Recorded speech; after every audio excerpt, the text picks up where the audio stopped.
جی اگر ہم دیکھتے ہیں، ظاہر ہمارے جو لیکچر ہیں مردوں تک بھی جاتے ہیں اور آپ نے اپنے گھروں میں بھی بھائیوں اور بیٹوں کو بتانا ہوتا ہے، شوہروں کو، مسجد کی صف بندی دیکھے، اور الحمدللہ آپ جتنے بیٹھے ہیں ان میں سے زیادہ تر لوگ جمعے کی نماز میں وہاں ہمارے ساتھ ہوتے ہیں، اللہ ہم سب کو توفیق دے۔ مسجدوں کی صفحہ بندی دراصل اللہ کے دربار میں کھڑے ہونے کا وقت ہے، جو اس اہم ترین وقت پر اللہ کے گھر میں نظر نہ آئے یا دیر سے پہنچے، وہ گویا اس بات کا ثبوت دیتا ہے کہ اس کو اللہ کی پکار سے زیادہ اپنے نفس کی پکار عزیز ہے۔ پھر کیسے خشوع اور خضوع آئے گا؟ مثلا ہم جب پہلے ریلیٹیوز کی شادی ہوتی ہے، کوئی قریبی رشتے دار کی، ہم پہلے جاتے ہیں نا، ہم کہتے ہیں ہم کو مہمان تھوڑی ہیں، گھر کی بات ہے، ہمیں پہلے ہونا چاہیے۔ اور اگر دیر سے جائے تو کتنے ہمارے ایسے بھی ریلیٹیوز ہیں جو مائنڈ کرتے، ناراض ہو جاتے ہیں، محبت میں ناراض ہوتے ہیں، کیا کہتے ہیں غیروں کی طرح آئے ہو، اب آئے ہو۔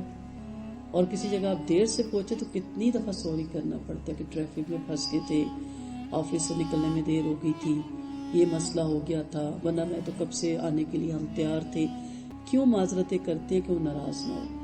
اب اللہ تعالیٰ جو وقت ہے اس سے ملاقات کا، ویسے تو ہر وقت ہماری نفس پہ، ہماری ذات پہ اللہ چھایا رہنا چاہیے، لیکن وہ خاص وقت ہے جب وہ پکارتا ہے تو ہمیں اپنے نفس کی پکار عزیز ہوتی ہے۔ عین اس وقت بھی وہ اپنے آپ کو دوسرے مشاغل میں مصروف رکھتا ہے جب اللہ کے بندے اللہ کے حضور پہ کھڑے ہو رہے ہوتے ہیں۔ ایسے آدمی کے متعلق یہی کہا جا سکتا ہے کہ وہ اللہ کی یاد سے غافل ہے۔ اسی طرح ہم خواتین کو دیکھ لیں، اب آپ کہتی ہیں آپ کو کیا پتا اتنے امپورٹنٹ کام ہے، آپ کبھی سوچا کریں نا کہ وہ کام دینے والی ہستی کون ہے؟ اللہ کی ذات۔ بچے دیے الحمدللہ، لیکن بچے اس لیے دیے کہ آپ دینے والے کو بھول جائیں، آپ اپنی نمازوں سے غفلت کر لیں۔ بچوں کو بھی پالیں، گھروں کو بھی دیکھیں، بہترین مائیں بنیں، امت کی بہترین عورتیں بنیں، لیکن جب رب کی بلاوے کا وقت آ جائے سارے کام چھوڑ دیں۔ یہ اپنے اندر خود احساس پیدا کرنا ہے کہ اللہ کی آواز امپورٹنٹ ہے یا میرا جو کام چل رہا تھا، جو میں کر رہی تھی، وہ امپورٹنٹ ہے۔ ایک امام صاحب کا واقعہ کتابوں میں ملتا ہے، ان کی مسجد کے نمازی عموماً دیر کر کے نماز کے لیے آتے تھے۔ ایک روز نماز شروع ہوئی تو حسب دستور چند آدمی موجود تھے۔ جب امام نے سلام پھیرا تو پوری صف کھڑی ہوئی نظر آئی۔ یہ منظر دیکھ کر بے تحاشا ان کی زبان سے نکلا، کاش اللہ تعالیٰ مجھے متقیوں کا امام بنائے۔ یعنی متقی کون ہے؟ یہ نہیں ہوتے جو ٹیل ٹول کے آتے ہیں، تقوی والے لوگ، اللہ سے ڈرنے والے لوگ۔ ایسے لوگوں کی امامت نے تو مجھے بیمار بنا دیا جن کا حال یہ ہے کہ جب نماز شروع ہو چکتی ہے یا اس کا کچھ حصہ گزر جاتا ہے تو وہ بھاگم بھاگ آتے ہیں اور دائیں بائیں کھڑے ہو جاتے ہیں۔ با خدا، یہ وہ نماز نہیں ہے جو اللہ اور اس کے رسول کو مطلوب ہے۔ یہ کسل کے ساتھ اللہ کی عبادت کے لیے اٹھنا ہے جس کو ذکر قلیل کہا گیا، یا یہ وہ صلوات ہے جس پر قرآن میں سخت وعید آئی، خاص طور پر صبح کی نماز جو صلاۃ مشہود ہے۔ تو اس وقت انہوں نے افسوس کا مقام کیا کہ کیسے لوگ ہیں، کیسے نمازی ہیں، کس وقت آتے ہیں۔ تو انہوں نے کہا کاش میں متقیوں کا امام ہوتا۔ کوئی بھی دین کا کام ہے نا، کوئی بھی، ہم یہاں نماز کو ڈسکس کر رہے ہیں نا، ہمارے حواس پہ چھایا ہونا چاہیے نا، سوائے یہ کہ کوئی شرعی عذر ہو جائے، اس میں تو آپ کا زور نہیں چلتا۔ ادروائز ہم کیوں ایسے کام اسی وقت شروع کریں جب ہمارا وہ دینی کام رہ جائے، دینی فریضہ رہ جائے۔ ہم اس دن کو، پورا دن تھوڑی ہوتا ہے، اس میں اس گھنٹے کو یا نماز کے جو اوقات ہیں یا قرآن پڑھنے کے جو آپ کے اوقات ہیں ان کے دائرہ کیوں نہیں لگا لیتے کہ ان اوقات کو ہم نے کسی اور کام کے لیے نہیں دینا۔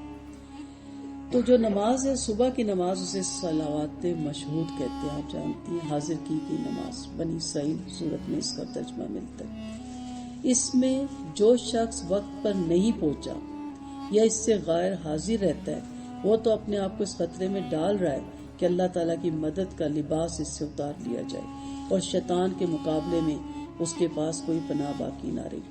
نبی کریم صلی اللہ علیہ وسلم کا فرمان ہے، جس نے صبح کی نماز ادا کر لی وہ اللہ کے ذمے میں آ گیا۔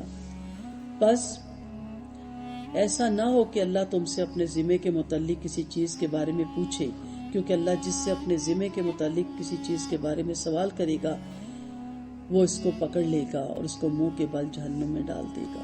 اور آپ جانتے ہیں نا فجر کی نماز جو نہیں پڑھتے، آپ صلی اللہ علیہ وسلم کی معراج والی حدیث میں اور خواب والی حدیث میں پتہ چلتا ہے کہ 2 پتھروں سے اس کا سر کچلا جاتا تھا بار بار.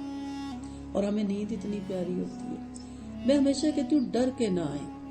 شاید میری ایسی فیلنگ ہے، محبت سے آئیں. بچے کو بھی ڈرا ڈرا کے نا وہ آپ سے کی مان تو جاتا ہے لیکن آپ سے محبت نہیں کرتا، اور جب بھی وہ پر پرزے نکالتا ہے سب سے پہلے بدلے لیتا ہے آپ سے. لیکن محبت اور شفقت سے جو آپ اس کو چیز بتاتی ہیں وہ آپ کے گرویدہ ہو جاتا ہے. اللہ کی ذات بہت بڑی ہے، اس سے ڈرنا بھی چاہیے. چلے کچھ لوگ اگر محبت سے نہیں آتے تو ان کو ڈر کا ہی بتا دے. شاید یہی حدیث ہمیں فجر کی نمازوں میں اٹھ کر اٹھا کھڑا کرے کہ 2 پتھروں کے درمیان سر کچلا جائے گا.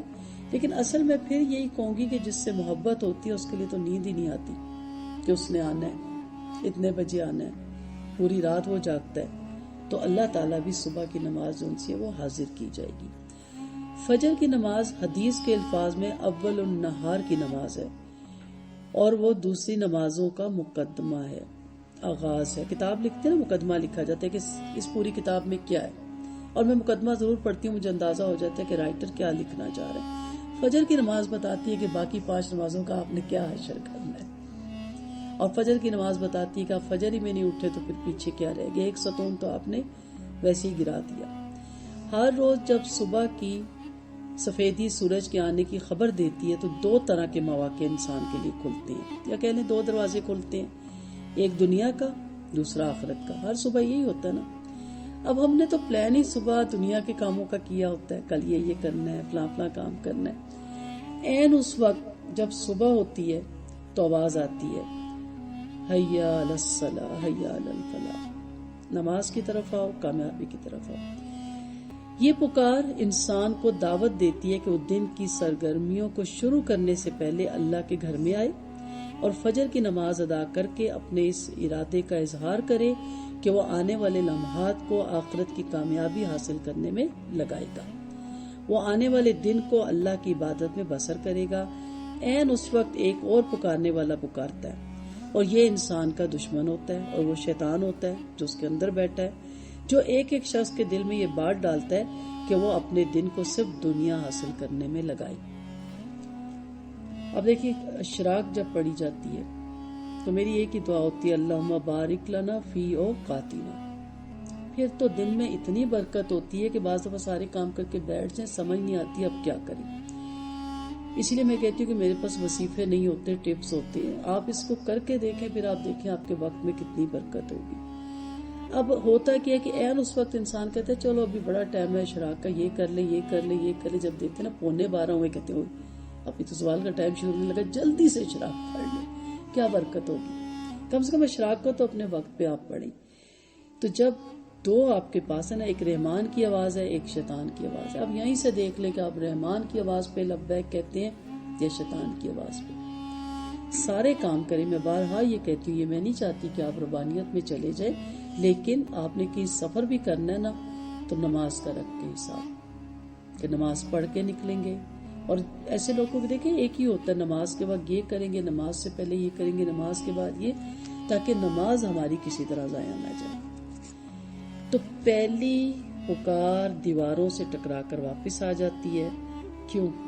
ہزاروں کی آبادی میں صرف چند ایسے لوگ ہیں جو مسجد کے لیے نکلتے ہیں، جو بوڑھے ہو چکے ہوتے ہیں یا کسی اور کام کے قابل نہیں رہتے. افسوس نہیں ہوتا کتنا بڑا ہمارا سیکٹر ہے، اگر سارا سیکٹر ہماری مسجد میں چلا جائے تو بہت چھوٹی ہو جائے گی، خالی پڑی ہوتی ہے، ویران پڑی ہوتی ہے. رمضان میں آپ دیکھیں تیل دھرنے کی جگہ نہیں ہوتی، جوتوں کو بھی اٹھا کے باہر رکھنا پڑتا ہے، باہر تک لوگ آ جاتے ہیں. باقی سال وہ کدھر ہوتے ہیں؟ بستروں میں سوئے ہوئے یا گھر میں پڑھ لی. مردوں کی بات کر رہی ہوں، عورتیں بھی کافی نہیں پڑھتی. آپ کو کیا لگتا ہے کہ سب پڑھتے ہیں؟ میں ایک سیکٹر کی صرف بات کر رہی ہوں. پھر اس کے بعد آپ سیکٹرز ملاتے جائیں، پھر شہروں کی بات کریں، پھر ملک کی بات کریں. اگر پورا اسلام آباد فجر میں باہر نکل آئے، کوئی دھرنا نہیں رہتا اس کے آگے، پھر راستے بلاک ہو جائیں، پوری قوم باہر نکلی ہو، کیسا خوبصورت منظر ہو. ہم بڑے امپریس ہوتے ہیں، فلاں نے نماز پڑھی، کتنے زیادہ لوگ تھے. سارے کیوں نہیں تھے بھئی؟ زیادہ کیا مطلب، باقی کدھر تھے؟ جو نہیں تھے وہ کون تھے؟ مسلمان نہیں تھے۔ اب پہلی پکار تو ٹکرا کے دیوار سے واپس چلی گئی، اب دوسری پکار، یہ سن کر ہر شخص متوجہ ہوا، کسان اپنے کھیتوں کی طرف، تاجر کنجیاں اٹھا کر اپنے دکانوں اور کارخانوں کی طرف، ملازمین اپنی دفتروں کی طرف، بچے اپنے اسکولوں کی طرف، اور کچھ لوگوں کو آرام عزیز ہوتا ہے، اس نے تو اٹھنا ہی 12 بجے ہوتا ہے، وہ مزید بستروں کے اندر گھس جاتے ہیں۔ دوسری پکار سننے والے زیادہ لوگ ہیں، اور جو پہلی پکار سنتے ہیں ان کی خشوع خضوع کی جو پہلی میں نے علامت بتائی، وہ جب تک نہیں پیدا کریں گے اس کی حفاظت اول وقت میں، اس کے صحیح وقت میں، اور ان تمام مشاغل سے نہیں بچیں گے جو اس میں خلل ڈالتی ہے۔ اس لیے آپ کو کوئی ٹارگٹ اچیو کرنے کے لیے کچھ کام چھوڑنے پڑتے ہیں نا۔ کوئی میڈیکل کی اسٹوڈنٹ ہے اگر بچی یا بچہ، تو وہ کافی چیزیں چھوڑ دیتی ہے، گیمز میں نہیں حصہ لینا، شادیوں پہ وہ نہیں نظر آتی، کیا چیز ڈاکٹر بن گئے۔ ہمیں تو جنت اور فردوس کے اعلیٰ درجے چاہیے نا۔ میں ہمیشہ کہتی ہوں ساری تیار ہے، اور ہونا بھی چاہیے، کوئی پاگل ہی ہو جائے گا کہ نہیں چاہیے، لیکن وہ ٹارگٹ اچیو کرنے کے لیے ہمیں کچھ چیزیں چھوڑنی پڑیں گی، اور وہ ان کی ہمیں ضرورت بھی نہیں ہے، شیطان نے ہمارے ارد گرد ان کا بسیرا کیا ہوا ہے، ان کو چھوڑیں، انشاءاللہ وہاں پھر ریلیکس ہو کے بیٹھیں گے، پھر جو دل میں آئے گا کریں گے۔ یہ چند روزہ زندگی، اس میں تھوڑا سا اپنے آپ کو کہتے ہیں نا آپ بے آرام کر لیں۔ تو کس قدر غافل ہے انسان جو اس وقت بھی محروم رہتا ہے جبکہ پانے کے امکانات سب سے زیادہ ہوں۔ ایک دروازہ جو ہر روز انسان کے لیے کھلتا ہے، مگر نادان انسان ہر روز اس سے اپنے اوپر بند کر لیتا ہے۔ یہی وجہ ہے کہ اس کے اندر جو نماز ہے اس میں خشوع اور خضوع نہیں آتا۔ جی، صلوات خشوع کی دوسری پہچان یہ ہے کہ نماز میں آدمی کا جھکنا اس کی پوری زندگی میں اس قسم کا جھکنے کا عنوان بن جاتا ہے، یعنی پتہ ہو کہ کیا وہ باقی زندگی میں بھی رب کے احکامات کے آگے جھکتا ہے، تو جواب صفر ہوگا۔ آپ کہیں گے آپ نے کیسے کہہ دیا؟ یہ میرے رب کا ہی حکم ہے نا کہ نہ صرف پردہ کرو بلکہ شرع کرو، تمام نامحرموں سے دور رہو، جس میں آپ کے دیور بھی آتے ہیں اور بنوئی بھی آتے ہیں، نندوئی بھی آتے ہیں، اور بڑی لمبی لسٹ ہے۔ کتنی ہی با نمازی خواتین ہیں جو نہیں کرتی۔ اب آپ بتائیں کہ ان کی یہ نماز جھوٹ نہیں ہے؟ اس کے آگے جھک کے یہ کہنا کہ اللہ تو بڑا ہے، تو بڑا ہے، تو بڑا ہے، جھوٹ ہے کہ نہیں؟ وہ آقا، وہ مالک، وہ بادشاہ جس چیز کا حکم دے رہا ہے اب جھک ہی رہے۔ اب اس طرح کر لیں نا، دنیا کو کوئی بادشاہ کاموں پہ بھیجا، واپس آئے ہیں، جھک جھک کے سلام ہو گیا سلام، اب بتائیں جی کام کہاں تک ہوا؟ وہ کہے جی کام تو مجھے نہیں یاد، تو کہ کیا پھر میں تمہارے جھک جھک کے سلام کرنے کو کروں؟ ہم جھک جھک کے 5 وقت پہ اللہ تو بڑا ہے، سبحان ربی العظیم، سبحان، کتنی دفعہ پڑھیں جی؟ 3 دفعہ سے زیادہ پڑھ لیں، 5 دفعہ پڑھ لیں، 7 دفعہ پڑھ لیں، اور میں کہتی ہوں ایک ہی دفعہ پڑھ لو پر پتہ تو ہو کہ پڑھا کیا۔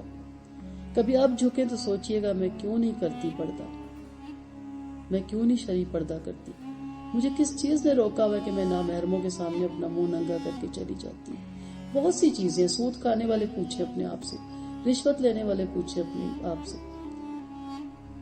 اس طرح دیکھتے ہیں عورتوں کو مرد، گناہگار نہیں ہوتے۔ لطیفہ یہ کسی نے کہا عورتیں تو کبھی راضی نہیں ہوتی، مرد تو عورتوں کو دیکھ کے خوش ہو جاتی ہیں، عورتیں تو کبھی خوشی نہیں ہوتی ہے، تو گھٹیا بات، کیوں خوش ہوتے ہو آپ پرائی عورتوں کو دیکھ کے؟ اللہ سے ڈر نہیں لگتا؟ آنکھوں کے زنا کا خوف نہیں آتا؟ عذاب کا ڈر نہیں ہے؟ ہاں 5 وقت، اور سب سے بڑا افسوس کہ مسجد جاتے ہوئے دیکھ رہے ہو، کچھ تو ڈرو، مسجد سے نکلتے ہوئے بھی دیکھ رہے ہو۔ اگر غلطی سے عورتیں جلدی، انہیں کوئی کام ہے وہ جلدی نکل ہی آئی ہیں، آپ راستہ چھوڑ دو، آپ منہ ادھر کر لو، نہیں دیکھنا ہے، دیکھنا ہے، دیکھنا ہے، تو پھر کس طرح آپ نے کہا کہ اللہ تو بڑا، کس طرح آپ جھکے؟ تو دوسری جو پہچان ہے نا، جھکنا، آپ کی پوری زندگی کا عنوان ہونا کہ آپ جھکے ہوئے ہیں، عاجز ہے، زمین سے زمین ہوئے میں۔ آپ کا رکوع اور سجدہ دراصل اس بات کا ایک عملی اقرار ہے کہ میں نے پوری زندگی اللہ کے آگے ڈال دی، تبھی تو نمازوں میں خشوع و خضوع نہیں ہے، اور مکمل طور پر اللہ کے حکم کی میں پابند بن چکی ہوں۔ اسی لیے قرآن مجید میں اللہ تعالیٰ فرماتے ہیں نا سورۃ العنکبوت میں، ان الصلاۃ تنہی عن الفحشاء والمنکر، نماز بدکاریوں اور برائیوں سے روکتی ہے۔ نہیں، میں نے تو جلدی سے ختم کر کے ڈرامہ دیکھنا ہے، یہی ہے نا آج کل کی ٹاک. اور اب تو موبائل ہاتھ میں آ گئے، فیس بک بھی دیکھنی ہے، یوٹیوب بھی دیکھنی ہے، اور پتہ نہیں کیا کیا کرنا ہے. یہ نہیں کہ میں ان چیزوں کے خلاف ہوں، اللہ تعالیٰ نے علم دیا، اس کو آپ صحیح استعمال کریں نا، اسے بھی آپ بہترین استعمال کریں. اس ٹیکنالوجی کو تو دیکھیں آپ کی آواز کہاں تک پہنچتی ہے، آپ کا دین کیسے پھیلتا ہے. لیکن ہم نے تو اس کا جو نیگیٹو پہلو ہے نا اسی کو لینا ہوتا ہے. تو یہی وجہ ہے خشوع خضوع نہیں. اگر آپ نے عام زندگی میں بھی اپنے آپ کو اپنے رب کے سپرد کیا ہوگا نا تو نماز میں تو آپ کانپ جائیں گی. حاضری کا وقت ہے نا، اٹینڈنس کا وقت ہے، ساری کارکردگی پوچھنے کا وقت ہے. ایک نبی نے جب لوگوں کو اللہ کا عبادت گزار بننے کی دعوت دی تو ان کی قوم جس نے اپنی زندگی کی باغ اپنے نفس کے حوالے کر رکھی تھی اور کسی دوسری نظام اطاعت کو قبول کرنے کے لیے تیار نہیں تھی، اس نے جواب دیا. یہ سورۃ ہود میں ہے. شعیب علیہ السلام کی قوم تھی. یا شعیب اصلاتک تامرک ان نترک ما یعبد. اے شعیب کیا تمہاری نماز یہ کہتی ہے کہ ہم ان چیزوں کی عبادت چھوڑ دیں جن کی عبادت ہمارے باپ دادا کرتے تھے اور ہمارے مالوں میں ہماری مرضی کا کوئی عمل دخل نہیں. تو نماز روکتی ہے نا شرک سے، شرک اکبر سے بھی اور شرک اصغر سے بھی نہیں روکتے. بڑے بڑے نمازی ہیں جو پھر غیر الہوں کے در پہ جا کے سجدہ کرتے ہیں، اور سب سے زیادہ تو جس الہ کی پوجا کی گئی اس کا انسان کا اپنا نفس ہے. انا، اپنا تکبر، اپنا غرور، اپنا گریٹ، بہت سی چیزوں کے آگے ہم جھکتے ہیں. اس سے معلوم کیا ہوا کہ نماز محض رسمی قسم کی پوجا نہیں ہے، بلکہ وہ اپنے وجود اور تمام اثاثے کو خدا کے آگے ڈال دینے کا نام ہے.